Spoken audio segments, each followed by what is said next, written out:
पहलवानों का धरना चल रहा है, आप क्या कहना चाहिए? मैं देखिए माननीय प्रधानमंत्री जी से कहना चाहूँगी कि हमारी ये देश की बेटियाँ जो आज जंतर मंतर पर 23 अप्रैल से धरना प्रदर्शन पे हैं और आने वाले ओलंपिक और इन बच्चियों ने अपनी अस्मत बचाने के लिए बेटियों के साथ हुए शोषण के खिलाफ जब आवाज उठाई है तो उनको न्याय मिलना चाहिए। बार बार हमारे खिलाड़ियों से ही सवाल किया जा रहा है, बार बार उन्हीं से पूछा जा रहा है और जिस व्यक्ति के ऊपर पॉक्सो एक्ट लगा हो वो आराम से मीडिया के अंदर इंटरव्यू दे रहा है, चैन की नींद सो रहा है। रात को बेटियां बारिश की वजह से उनके बिस्तर गिले हुए या वो कुछ बेड वगैरह कुछ लेकर आना चाह रहे थे, उन खिलाड़ियों के साथ पुलिस ने दुर्व्यवहार किया, मारपीट की। एक खिलाड़ी के सिर के ऊपर भी चोट आई, 2 खिलाड़ियों के जो चोटें आई हैं वो एक गंभीर बात है कि हमारे गृह मंत्री जी को इसका संज्ञान लेना चाहिए कि पुलिस का दुर्व्यवहार इस तरीके से कैसे है। दूसरा, बार बार अपनी खिलाड़ियों के साथ जो अन्याय हो रहा है उन्हीं से सवाल किया जा रहा है। लोकतंत्र के अंदर मैं देश की जनता को कहना चाहूंगी कि जो चुप्पी है, अन्याय के खिलाफ जो चुप्पी हो जाती है तो देश गुलामी की तरफ बढ़ने लग जाता है। मैं इतना बहकावे में आए, बार बार मीडिया में ये बातें जो फैलाई जा रही हैं, ये वो बेटियां हैं जिसने अंतर्राष्ट्रीय स्तर पर हमारे देश का नाम रोशन किया है, पदक जीते। ओलंपिक जैसे बड़े खेलों के महाकुंभ में जिस खिलाड़ियों ने पदक जीते हों, आज वो सड़कों पर रो रही हैं, खून के आंसू रो रही हैं। राजस्थान में मैं यहाँ पर ये जरूर कहना चाहूँगी हमारी उन खिलाड़ियों को, हमारी बहनों को कि राजस्थान का युवा और खिलाड़ी आपके साथ खड़ा है। न्याय की लड़ाई में अंतिम तक हम आपका साथ देंगे। और मैं ये जरूर कहना चाहूँगी हमारे युवाओं से, जब अब हमें बेटी और खेत को बचाने के लिए आगे आना होगा। अगर हम भगत सिंह को फॉलो करते हैं तो उसकी विचारधारा को फॉलो करना पड़ेगा, अन्याय के खिलाफ आवाज उठानी पड़ेगी। और मैं मीडिया के माध्यम से ये भी बताना चाहूँगी कि ब्रजभूषण शरण को तुरंत प्रभाव से गिरफ्तार हो जाना चाहिए था। पॉक्सो एक्ट एक बहुत बड़ा एक्ट है जिसके माध्यम से तुरंत गिरफ्तारी होनी चाहिए थी। आज खिलाड़ियों से बड़ा सांसद हो चुका है तो ये बहुत शर्म की बात है। खिलाड़ियों के साथ लोगों की सहानुभूति है, लेकिन एक सवाल ये उठ रहा है कि जिस वक्त आप लोगों का धरना स्टार्ट हुआ था 23 अप्रैल को, तब वो राजनीतिक मंच नहीं था, किसी भी नेता को आपने अपने मंच पर आने नहीं दिया था। अब उसको राजनीतिक मंच क्यों बना दिया है? सारे नेता वहाँ पर मैं यहाँ पर आपकी बात को दुरुस्त करना चाहूँगी। जब पहली बार प्रोटेस्ट किया गया था तो उस समय खिलाड़ियों ने बिल्कुल दूर रखा था और ये खिलाड़ी बहुत अंतर्राष्ट्रीय स्तर पर गए हैं। ये खिलाड़ी, इनकी मानसिकता जो है बहुत बड़ी है, बहुत ऊंची सोच के रखने वाले हैं। मैंने पहले भी बताया कि हमारा देश का संस्कार ऐसा नहीं है कि कोई बेटी अस्मत दाव पे लगाकर किसी राजनीतिक बहकावे में आएगी। दूसरी बात, जब ये खिलाड़ियों ने खुद ने आह्वान किया और हम खुद चाहते थे कि एक बार कमेटी बनी, समय भी उनको लगभग 3 महीने का दिया गया, उसके बावजूद अगर इन बातों के ऊपर संज्ञान नहीं लिया गया है तो मुझे ये लगता है कि राजनीतिक पार्टियां रोटियां नहीं सेक रही हैं।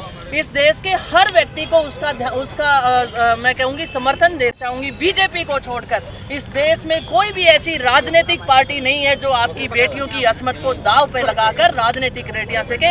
ये संकीर्ण मानसिकता के लोग हैं, वो इसका प्रोपेगेंडा बना रहे हैं और इस पर धरना प्रदर्शन को, इस प्रोटेस्ट को खत्म करना चाहते हैं। लेकिन मैं यही कहना चाहूँगी कि मैं अपनी बेटियों से निडर होकर आप लड़िए, हम पूरा हिंदुस्तान आपके साथ है।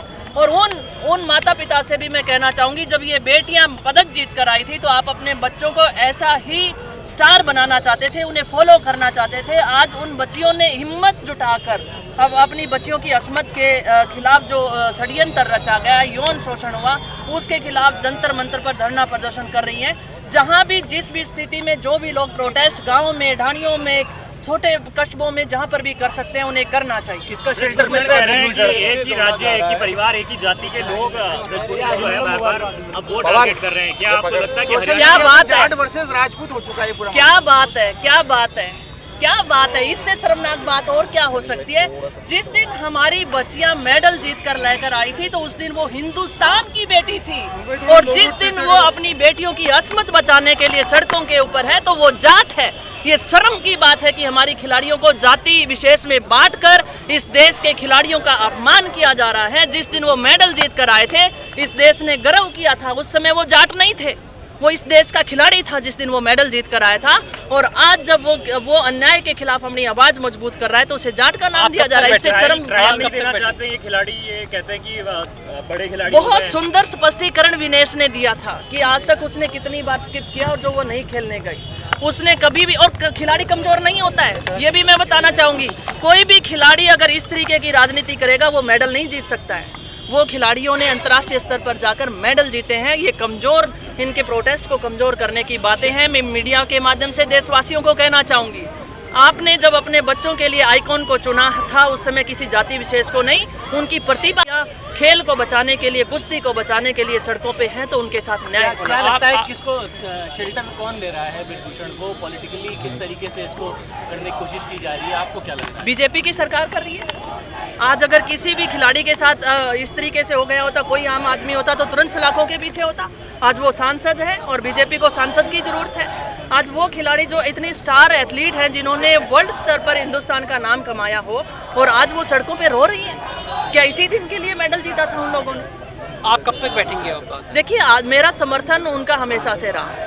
आपने देखा कि जब जनवरी में उन लोगों ने प्रोटेस्ट किया तो मैंने यहाँ पर प्रदर्शन किया। मैं नहीं चाहती थी कि वो राजनीतिक मंच हो, और इसलिए मैंने समर्थन किया। मैं खुद खिलाड़ी रही, और आज भी मैं ये कहने चाहती हूँ कि जब तक उनको न्याय नहीं मिलेगा, हम किसी ना किसी रूप में हम कोशिश करेंगे कि उन खिलाड़ियों के लिए खड़े रहें, और जब तक उनको न्याय नहीं मिलेगा हम उनके साथ खड़े हैं। पीटी उषा जी ने कहा था कि इस तरीके से धरना देना क्या ज़रूरी था, जबकि एक बाकायदा एक प्रोटोकॉल है, उसके तहत शिकायत देते, उस प्रोटोकॉल गाइडलाइन से आते तो ज़्यादा बेहतर होता। पीटी उषा जी हमारी माननीय बहुत बड़ी खिलाड़ी रही हैं, उनका सम्मान करते हैं। लेकिन मैं ये भी कहना चाहूँगी कि हमारे इन खिलाड़ियों ने भी समय दिया था, कमेटी बनी थी, लेकिन रिजल्ट कुछ नहीं आया। फिर इनका मानसिक प्रताड़ना से गुजरना पड़ रहा था, वो खेल की तैयारियां अच्छे से नहीं कर पा रहे थे, तो उन खिलाड़ियों को सड़कों पे आना पड़ा। और आप देख सकते हैं कि ओलंपिक, जो बच्चे ओलंपिक में मेडल जीते हैं और आने वाले ओलंपिक में मेडल जीतना चाहते हैं, सड़कों पे प्रैक्टिस कर रहे हैं, सड़कों पे सोने को मजबूर हैं, तो इससे शर्मनाक बात और क्या हो सकती है। Thank you.